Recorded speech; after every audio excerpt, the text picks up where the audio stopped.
We've all had burning questions about love, relationships, career, family life, purpose, or maybe you've been hearing a lot more about tarot cards or astrology lately and you want to know what that means for you or how to better understand it. Well, here is your chance. Keen's spiritual advisors have been helping people find answers and clarity in their lives for nearly 25 years. So give it a try like I did and head to keen.com/coffee talk and you can get your first 10 minutes of connecting with a psychic advisor for just $1.99. That's www.keen.com/coffee talk.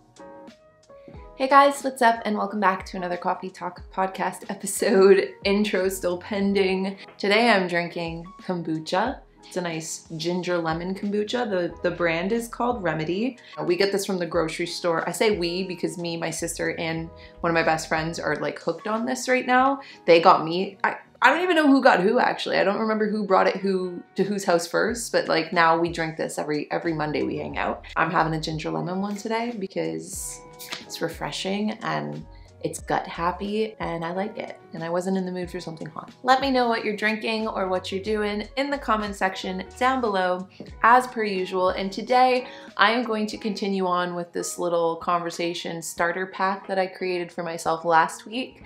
If you didn't listen, then I'll just give you the quick rundown. I structured our conversation last week with a little talk about it section, a thought spiral section, and then what basically turned into a Q&A. Start with the talk about it section. I have a collection on Instagram that I started back in 2021. All of the scrolls from then forward, anytime I saw something that I was like, this would be something that I feel like I would like to talk about with friends or I find intriguing and I'd want to hear other people's opinion on it, I saved it to this collection and I've never used it. So today is going to be the second time we've gone through it and I'm going through it blind. Like I haven't gone back and looked at what I saved from 2021. Today, let's jump in from where we left off and see what's in my talk about it folder. I feel like it would even be kind of interesting sometimes. Maybe I could do this more so in vlog form, but just to literally sit down and scroll on my phone and just talk, would that be, maybe not? I don't know. Not just what's on my iPhone, but who do I follow? What content do I consume? What music do I listen to? What books are on my phone? I'm already talking way too fast for my own good.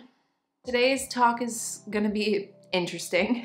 The thing I have saved here is actually from an account that I would highly recommend following. It's Mayara Healing Arts on Instagram. She talks a lot about more of the spirituality behind specifically sex. One of the things that I saved from back in July of 2021, and I guess we'll talk about it today, is sexual energy exchange and how does it work. So let me flip through her post and I'll read it out loud to you guys and then we can talk about it. Quote, "This is a topic we all need to be aware of, especially the younger generations. During sex, along with the exchange of fluids, there is an energy exchange. Each time we have sex, we receive our partner's energy into our aura and leave parts of our own in theirs. During sex, we create energy cords with our partner. Their thoughts, feelings, and impressions are left as impressions in our energy field, affecting us for years." Super interesting. "Remember, sexually transmitted negative energy and entities is a big issue that most people aren't aware of. So choose wisely whose energy you allow into your sacred vessel." So, couple things we could thought spiral on here. I thought this was like a super interesting topic, not because I'm saying I 100% agree with this, but more so that this is a really interesting perspective, a really interesting take on sex that I had never heard of before. That is something that is so intriguing. First and foremost, I guess I'll ask to anybody listening, if you do want to come over to YouTube and leave your thoughts on this, please do.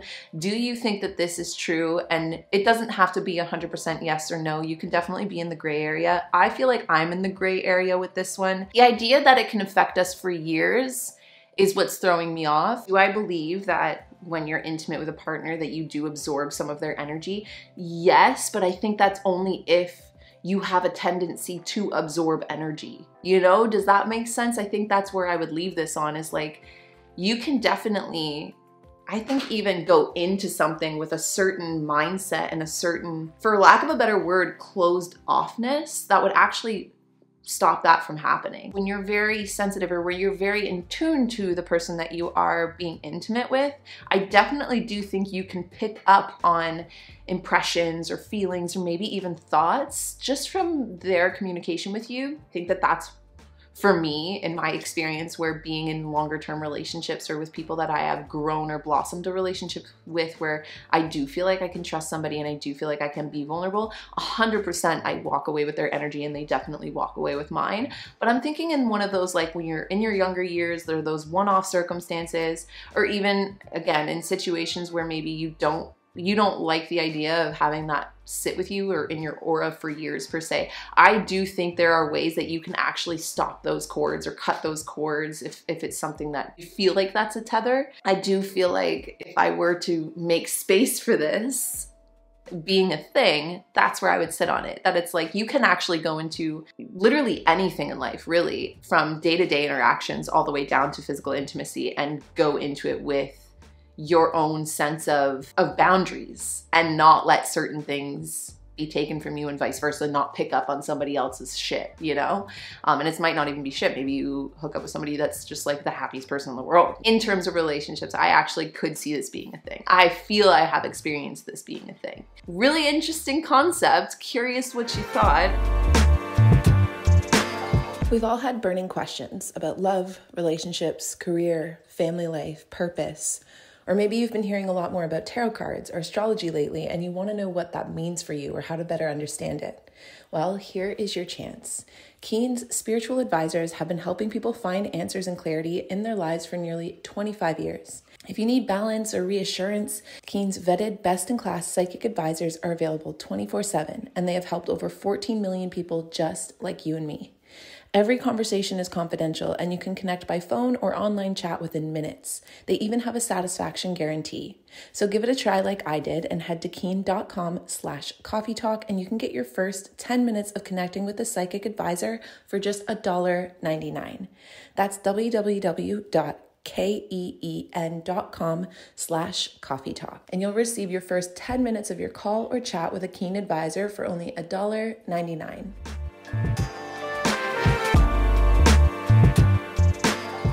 My segues from topic to topic are not always the most graceful, but I feel like the best segue I could use right now to thought spiral on today, the thing that's coming right to the top of my brain, really beneficial for anybody that feels like you are the type of person who has 10,000 sensors out to a room and you're constantly gauging the energy shifts down from people's tone of voice to like their micro muscles in their face. The best way for me to safely attach is for me to constantly be in sense mode, to sense your needs, to sense your moods so that I can try and like solve the puzzle of your need if you're not verbalizing your need, and then present you your need so that it makes you happy or it makes you a safe person to attach to, or because I've given you something, I am then qualified to feel safe around you, right? And then in that attachment style, you spend, especially if it's unhealed and especially if it does come from your younger years, again, from what I've been told, do not take this as therapist advice. I am not a licensed therapist.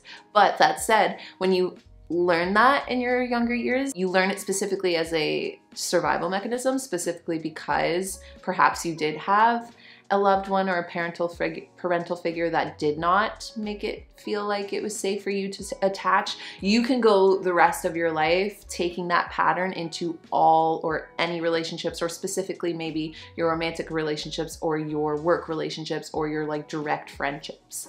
So the reason why this is important is because a thought or a new thought that was introduced to me today is that feeling or that experience of constantly trying to assess needs of others, assess the energy and the moods of others, and then try and present yourself or morph yourself or people please in a way in order to make it a safe attachment. Today, this was reintroduced to my brain as self-love deficit disorder, which, to give credit where credit is due, my therapist told me to check out Ross Rosenberg, and I believe the website is selfloverecovery.com. Now, I just went and checked it out, and from what she told me, I'm pretty sure he's from like the late 90s, early 2000s. So I mean, take that into checking out that website. The website itself also looks like it might be from like a little bit early 2000s.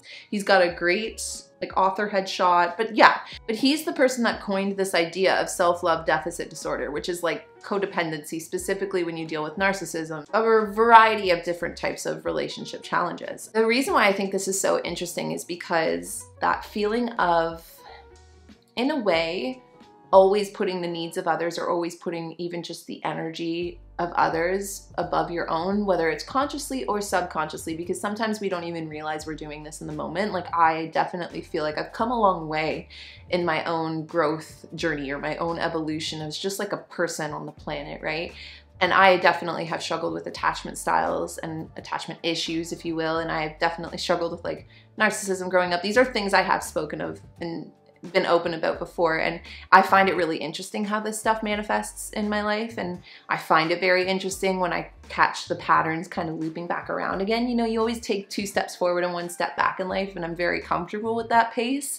But the thing that I feel is so interesting about this being worded or rephrased to me as self-love deficit disorder is because it really does come from a place of feeling like you're gonna be okay, you're gonna be good, as long as you can make everything around you good. It's almost like, too, when you're growing up, you think if you can just be as perfect as possible, or if you can just get everything right, then you won't have to worry anymore. You won't have to really search for that approval, or maybe you'll get that approval that you're searching for. And what is self-love really, other than just full approval exactly as you are right here, right now in the moment, without needing to do anything, without needing to perform, to produce, to be a certain way, to check off boxes that society tells us is like what's in right now, right? Self-love really comes from this very grounded, very rooted place of I am exactly as I am, who I am right here, right now in this moment, and that is okay. It's gonna be okay whether the person beside me or the person on the train or like the person that I love or the person that I work with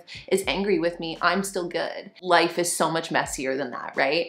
Everything in theory we can sit here and talk about at lengths and it'll always make sense. You'll hear these words and be like, of course, like, yeah, self-love, everybody just like, you know, hug yourself, like affirmations, know your worth, all of that. But in practice, you go out in life and you start to bounce off other people and interact in your relationships, and it can be very easy to, again, unconsciously revert to these types of behaviors. So if you can catch yourself, especially too, because something that sat with me from our conversation is that a lot of people can get to what she said was like their 30s or 40s, and you get to a point where you can no longer sustain your energy, like the energy that drives your body forward, your health forward, everything inside of you that it takes for you to exist and live. You cannot do it any longer because you're overexerting yourself, constantly putting others first in front of yourself. So when do you finally get to yourself, right? So when you actually do take care of your needs, and one of our needs is relationship to other. So, but when you do, in a way, fill your own cup, if you will, we don't necessarily have to like stop ourselves from doing it. It's more so to bring an awareness to doing it and just being like, oh, I'm being very sensitive to the people in my life right now, or, oh, I'm really wanting to fix everybody's issues and problems, but like, am I good? Am I good? Because I don't think there's anything innately wrong with it. You know, I think that for me personally, I actually really value my sensitivity. I really value and utilize often my very, very subtle ability to like pick up on cues or to sense when somebody needs me or to sense what somebody needs, like that. It does make me feel good, but I think it's just more so bringing it back into balance when you're not doing it out of a place of lack, which I feel like we've talked about this before, but that whole, when you're not doing it out of a place of self-love deficit, when you're doing it from a place of a full cup or from a place of full self-love for you, like it's like, even if I can't meet their need, it's gonna be okay, I'm good. Like you're not doing it to attach per se. That's bringing it back into balance. It's not that you wanna stop being sensitive to other people's needs or that that's even anything that's bad or wrong. It's just bringing a conscious awareness around it. So that's my thought spiral of the day. Not bad. Where are we at? We've had a long conversation today. Okay, let me answer a question of the day and then I'll close down our chat. I have no idea how I'm gonna title these episodes when we go over so much valuable information, but I'm gonna have to try. Okay, today's question comes in anonymously. How do you remain devoted to your spirituality in your daily life when you're living in a society full of systems like capitalism, consumerism, patriarchy, etc., which distract, oppose, and threaten this innate part of ourselves? Okay, there's gonna be a lot of flaws in my answer, so hang tight. Having all of these opposing forces to what you might consider to be your spirituality, your sense of inner self, your sense of connectedness, capitalism, consumerism, patriarchy, etc. To me, what is the opposite of that? It would be like community in a sense. Not necessarily matriarchy, but maybe just more of a balance between the patriarchy and the matriarchy. Or let me rephrase even that. More of a cohesive team. Instead of feeling like we constantly need to yo-yo back and forth. And I can't even think of a world, what a world would look like if it was like matriarchal energy was the driving force, especially because it goes directly against what yin or like the matriarchy, or what that represents as an energy form in itself, you know? And I feel like I always have to make this disclaimer too, because we're talking about two far extremes of one another, that I definitely am someone that believes in the nuance between. Like, I guess that's my answer, where I don't necessarily believe that to fix the patriarchy, we need extreme feminism. And don't get me wrong, again too, I always want to disclaim myself, I have nothing against feminism either, but I just feel like we don't need the extreme opposite. We don't need like extreme matriarchy or matriarchal, I'm probably saying that wrong, energy to like fix it. I think we need a cohesive simpatico between these energies. And even capitalism, like I think that capitalism at its root form isn't inherently something that actually goes against our spirituality. I actually think that despite being flawed, it definitely could be a healthy system for society to run on if we were talking about, this gets so complicated, but if we were talking about an equal sense of power and like consumerism being, again, at its root core, we are consumers. You cannot be a human being on this planet and not consume. You wouldn't live. We need to consume water. We need to consume food. We need to consume love. We need to consume connection. So again, I think that consumerism at its core isn't actually flawed or horrible or evil per se. When you consume the right proper things that can actually lead you closer to your spirituality. I think the problem is, like you're saying, with these systems that our society runs on, these have been hijacked by greed. They've been hijacked by immoral values, you know, and they've been hijacked by power. But it's like not power, again, in that nice simpatico between, what's the word I'm looking for? It's almost like when you live in harmony. We're missing a sense of harmony. The real problem with what you're asking, and it's not something I feel like I have an answer for, is the fact that these systems have been corrupted. And I don't think that that is like a doom, we've been corrupted. I think that's just more so that there is more concentration of corrupted individuals. And of course, when those corrupted individuals go into higher concentrations in certain areas, it's going to seem like a full system is corrupt. But it's really down to each individual that are in these systems that are corrupt. Just like it's just down to all of us as individuals on the planet. Like the planet or the world is not inherently evil or bad or whatever it is. It's like, that's almost too zoomed out. There's a time and place to be zoomed out and to look at things. And then there's a time and place to remember that when we look at the world through the eyes of individuals, and you think that if everybody were to try to even just be 1% better, how much of a difference that would make in the planet or on our spirituality, it would make a huge difference. So I guess if I were to leave any kind of advice with this question, I think that you have to play the game or change it. It's going to be a very long road to changing the systems. I don't think we even, again, need to change the systems. I think that it's going to just take a long time to hopefully lighten up the corrupted individuals, and I don't know what that's going to take. I don't know what that would take. All I know is that I can only focus on my lane, my life, my soul's journey, my own evolution. But I think that's it. I think that is the answer, is that you continue to play the game. And by the game, I'm just using that as a metaphor, like to be a part of society. That is something that we kind of have to do. Do it, but change it. You know, do it in your way and live through the values that you genuinely do hold strong. They don't need to be other people's values, but that make the most sense to you and your morals. And yeah, you might not end up at the end of your lifetime being able to stop the corruption that gets so heavily concentrated out there in the world. But at the same time, you will have lived a good life, and you will have lived a very spiritual life. You will have understood your spirit, because that is what spirituality is. It's living through your energy, your chi, everything that makes up who you are. And then when you really do get into that spirituality, which again, many people use many different tools, and I'm not really against any of them, but whatever you use to tap into the energy that is you, and whatever you do to function at the best, brightest, lightest version of that energy. Your smile, your joy, even your heartache, your trials, your tribulations, all of that, your evolution, your regression, your evolution again, like all of this is always going to be there. And again, thought spiraling even further. In history, over and over again, this is a common narrative for the hero or the heroine, or for the average Joe or Jane just living their life, is that there are always opposing forces. And if anything, it's like, maybe the question isn't how do we get rid of those opposing forces? It's just more so that we use said opposing forces to become a tool in our toolkit for evolution, for growth. So that would be my answer.